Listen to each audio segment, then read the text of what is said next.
So have any of you found that one camera bag that does everything for you? I certainly haven't, as my camera bag cupboard stands testimony to. The gear list for my recent trip to New York was relatively simple, but how I'd carry it was more of a challenge.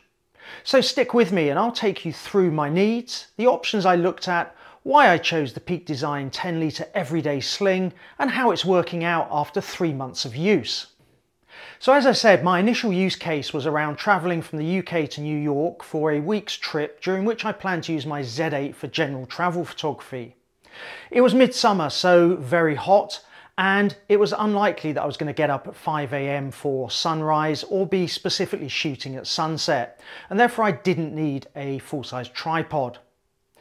I planned on travelling relatively light, one camera, my Z8, with a 24-70 f4, as I didn't feel I needed the 24-70 f2.8, and I was planning to take my 14-30 f4.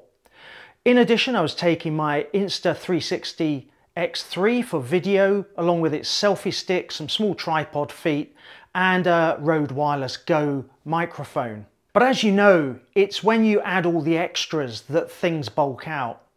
Not necessarily the batteries and cards, but the chargers, the cables, the power banks, the straps, etc. Equally, when I went from my D850 to my Z6 and Z7, I found that I could downsize my bags. But while the Z8 is only a little bit bigger than my Z6 and Z7s, it made the bags I had quite snug and difficult to get the camera in and out of them with ease. As a Brit, you'll know we walk a fair bit. Last weekend I walked 14 miles around the London viewpoints for my video, and the longest walking day in New York was about 15 miles, 35,000 steps. But that was mainly to walk off the Reubens we had for breakfast.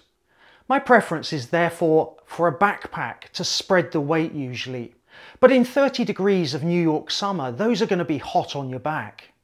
Added to that, in city scenarios, I like to be able to take my camera in and out of the bag I'm using, rather than carry it on a strap around my neck. So I tried all my bags and none quite measured up, particularly with regards to the stealthiness that I was looking for in a city that's going to be quite crowded. Equally, I didn't want this purchase to be a single-use bag solution, as carrying light and stealthy is a regular requirement, so my search began.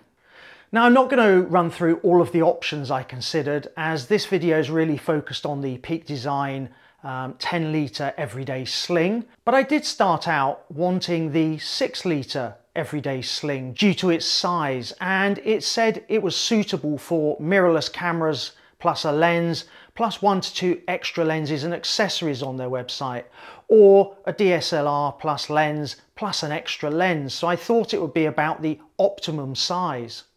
Luckily, I was able to take my Z8 and 24-70 f4 along to my local camera store to try it.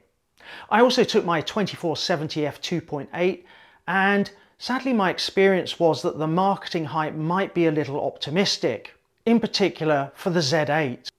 It was just a little snug, possibly due to the sleek shape, which was what I was looking for from a stealth perspective, but there's no point in having that stealth if it's really difficult to get your camera in and out. And that was a trade-off I was unwilling to make based on past experience. Luckily, they also had the 10-litre version of the Everyday Sling in the shop. And while there's only a couple of centimetres difference in height and depth with the bag versus a 6-litre, the extra 8 centimetres across the bag made it more optimal.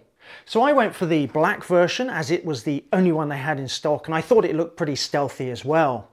So let's quickly take a look at what you get in terms of functionality. Inside the main compartment, the main features are the 2 flex fold dividers, which allow you to divide up the bag as you want, and which gives the bag structure. I tend to have my camera and lens in the middle, as it's slightly wider, and it gives you spaces either side for other lenses, my Insta360, and it's tall enough for a half-litre bottle of water. For accessories, you have an internal pocket with slots for batteries and memory cards, although anything in here takes up space inside the bag, and there's a couple of pen slots built into the rear corners, which is great. So that's it for inside the main compartment of the bag. It's fairly basic. The main opening has two zippers with good toggles attached, and it opens well, but it isn't the widest of openings. And sometimes if you've got batteries in the inside pocket, for example, it can be a little bit tight to get the camera in and out, particularly if it's got an L bracket on it. And that's another reason I keep the camera in the center of the bag, because it's just that little bit easier. There's a loop at one end of the main compartment zip where you can secure the bag, but it is a little bit fiddly. There's also a good size front pocket, but remember, anything you put in there takes up space inside the bag. Peak Design bags look great, but the trade-off is that things in the outside pockets reduce the internal space, so you have to be a little bit careful when packing.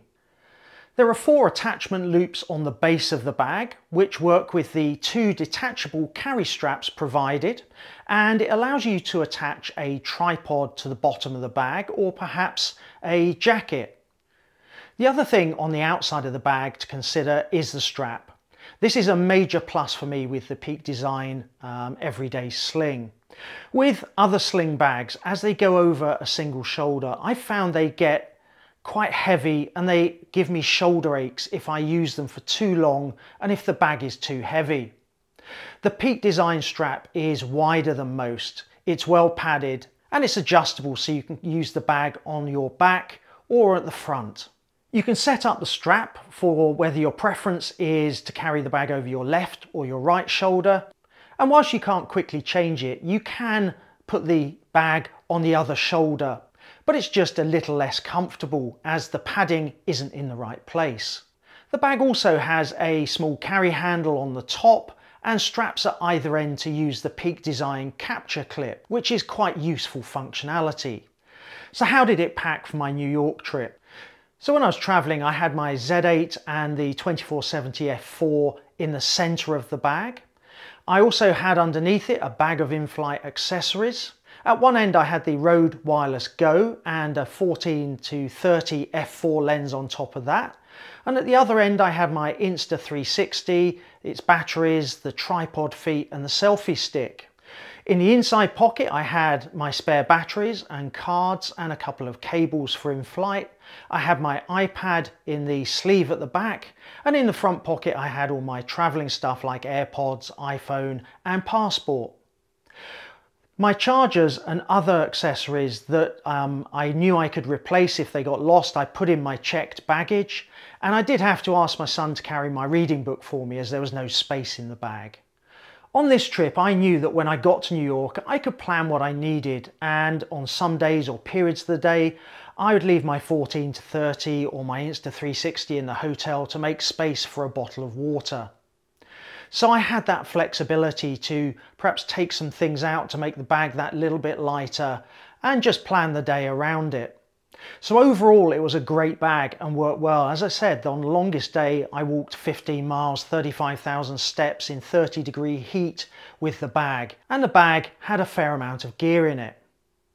Equally, as I said, I wanted more than a single-use bag, and since New York I've been using it with various combinations of cameras and lenses.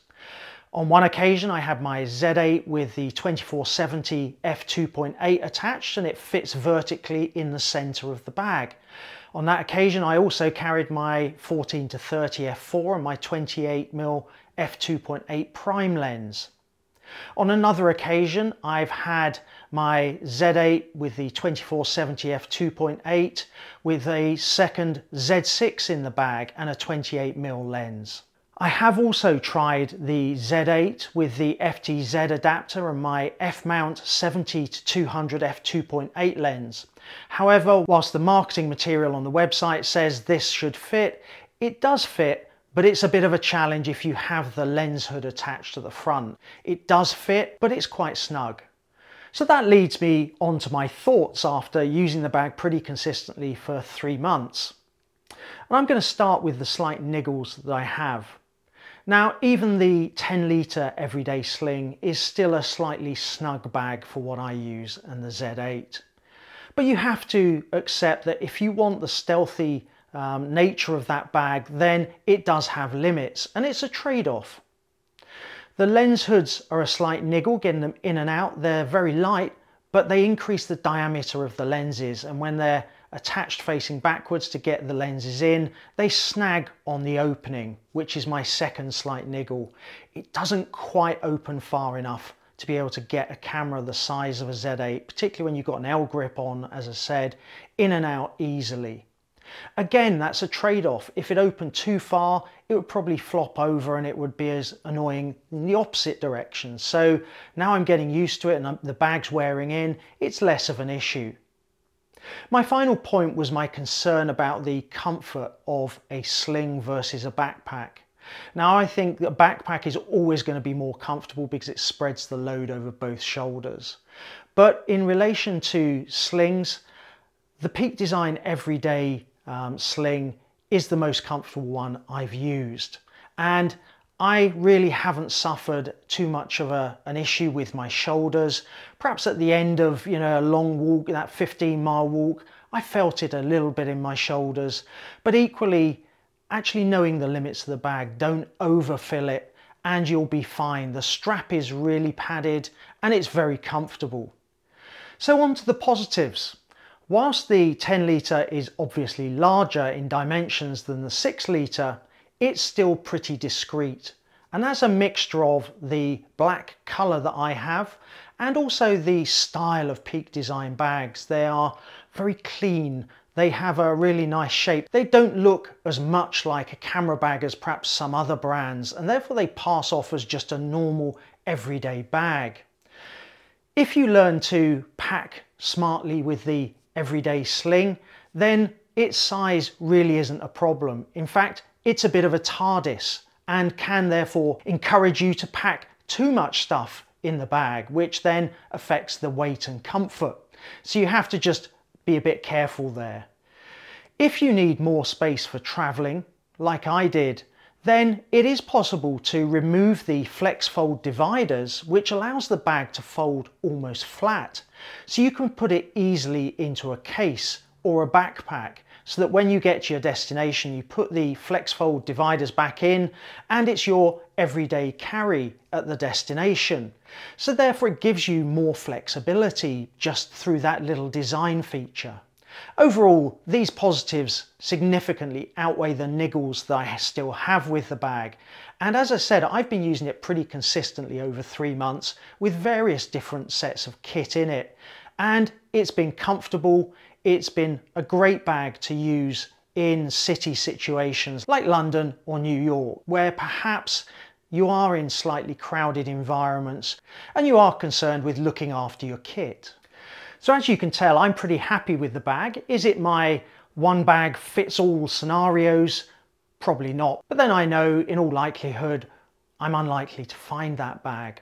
But it has been one of my go-to bags in many situations throughout the summer.